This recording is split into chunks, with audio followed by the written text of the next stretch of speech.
कुठल्याही स्त्रीचा जन्म फक्त रांधा वाढा आणि उष्टी काढा यासाठीच झालेला असतो का?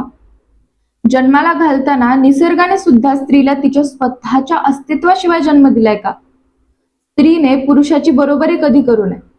तू दुसऱ्या घरची देण आहेस अशी वाक्य प्रत्येक स्त्रीने लहानपणापासून आपल्याच आईच्या तोंडून ऐकलेली असतात. मग अशा समाजात त्या स्त्रीने इतर लोकांकडून आणखी काय अपेक्षा ठेवावी? प्रत्येक आई मुलीला इतरांसाठी घरच्यांसाठी जगायला शिकवते आणि ती त्याला संस्कार समजते. पण तीच आई मुलीला तू आधी स्वतःसाठी जग, तू आनंदी राहिलीस तरच तू दुसऱ्यांना आनंद देऊ शकशील हे कधीच शिकवत नाही. त्यामुळे स्त्री कधीच स्वतःच्या नजरेतून जग पाहत नाही. त्यात भर पडते ती समाजाची. आणि मग समाजाने दाखवलेल्या रस्त्यावरून आणि आईने दिलेल्या चष्म्यातून स्त्रीच्या आयुष्य जगण्याच्या प्रवासाला सुरुवात होते. पण कधीतरी चुकून आई, मुलगी, सून, बायको यापैकी कोणत्याही भूमिकेत तिला जर एखादा बदल करावासा वाटला, मग तो आत्मनिर्भरता, स्वतंत्र विचारांचा बदल असेल, समाज तिच्या बदलाला बंडखोरपणाचा शिक्का मारतो. तिने काहीतरी मोठा अपराध केला आहे या नजरेने तिच्याकडे पाहिलं जातं. म्हणजे तिला तिच्या हक्कांसाठी, स्वतःच्या अस्तित्वासाठी जगण्याचा अधिकारच नाही. आज सर्वच क्षेत्रात स्त्रिया काम करत आहेत, पण तिथेही आत्मविश्वास दाखवणाऱ्या महिलांना चुकीच्या नजरेने पाहिले जाते. असं असलं तरीही प्रत्येक स्त्री स्वतःच्या संसारासाठी, नवऱ्यासाठी, मुलाबाळांच्या भविष्यासाठी आणि वडीलधाऱ्यांची सेवा करण्यासाठी सातत्याने खपत असते. स्त्री म्हणून वेगवेगळ्या भूमिका बजावताना ती हे सर्व आनंदाने करत असते आपल्या माणसांसाठी. पण या सगळ्यात ती स्वतः कुठे असते? त्यावेळी ती सहजपणे स्वतःला विसरते, तर कधीतरी मोडूनही पडते. नमस्कार, तुम्ही पाहतात स्पीकर सुरभी. तुम्हा सर्वांना जागतिक महिला दिनाच्या खूप खूप शुभेच्छा. आज आंतरराष्ट्रीय महिला दिन, एका स्त्रीच्या अस्तित्वाला साजरा करणारा हा दिवस.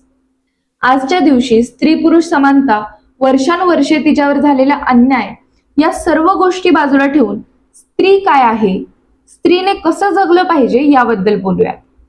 जर तुम्हाला असं वाटत असेल की तुम्ही तुमचं स्त्रीत्व गमावत आहात, तर आजचा महिला दिन विशेष हा व्हिडिओ तुमच्यासाठी परिपूर्ण आहे.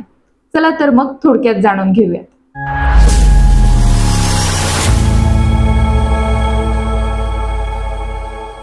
प्रत्येक स्त्री कुटुंबात असूनही भावनात्मकरित्या आधाराच्या बाबतीत एकटीच असते. ती मोकळेपणाने स्वतःच्या भावना व्यक्त करू शकत नाही.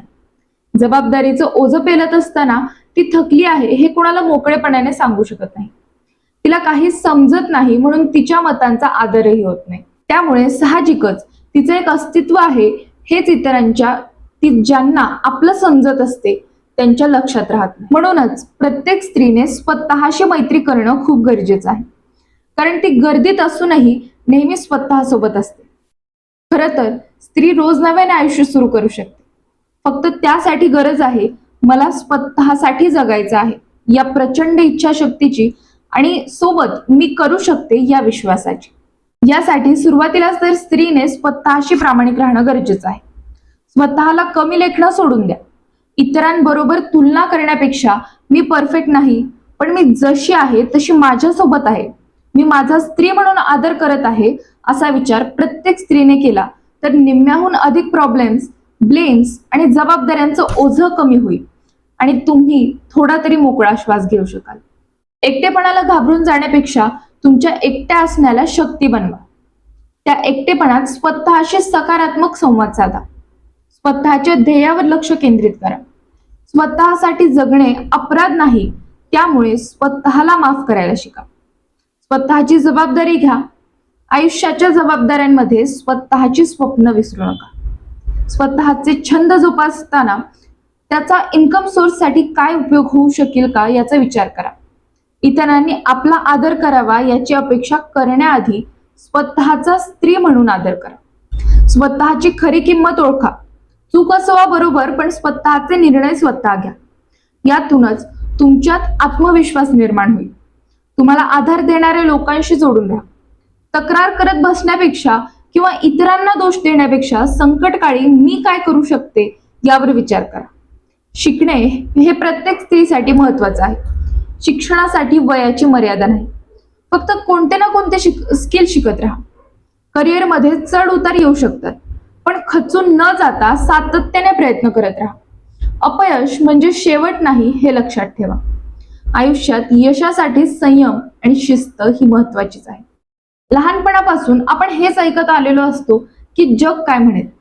अरे पण ज्या जगाची आपल्याला भीती दाखवली जाते ते जग स्वतःच लोक काय म्हणतील या भीतीत जगत असतं. त्यामुळे त्यांचं तुमच्याकडे लक्ष नसतं. मग जग काय म्हणेल याचा विचार करण्यापेक्षा स्वतःवर विश्वास ठेवा. लोकांच्या बोलण्यावर आपलं आयुष्य कसं जगायचं हे ठरवू नका, तर स्वतःच्या मनाचं ऐका. ते तुम्हाला योग्य मार्गावर घेऊन जात असतं. त्यासाठी आधी मी काहीच करू शकत नाही, मी गृहिणी आहे असा स्वतःला दोष देण्यापेक्षा मी हे करू शकते यावर विश्वास ठेवा. आयुष्याच्या प्रत्येक टप्प्यावर नवीन गोष्टी शिका. तसेच मी प्रत्येक आईला सांगू इच्छिते की आई ही मुलीचा पहिला रोल मॉडेल असते. जेव्हा एक आई आपल्या मुलीसाठी खंबीरपणाने उभी राहते तेव्हा त्याचे परिणाम त्या मुलीच्या आयुष्यावर खोलवर होत असतात. जेव्हा आई म्हणते की माझ्या मुलीने स्वतःसाठी जगलं पाहिजे, इतरांच्या बरोबरीने चाललं पाहिजे, तेव्हा ती मुलीला बंडखोर नाही तर स्वाभिमानी बनवत असते. लोक काय म्हणतील या समाजाच्या भीतीला आईनेच पायदळीत उडवलं पाहिजे, तर मुलीमध्ये कोणत्याही संकटाचा सामना करण्याचं धैर्य निर्माण होईल.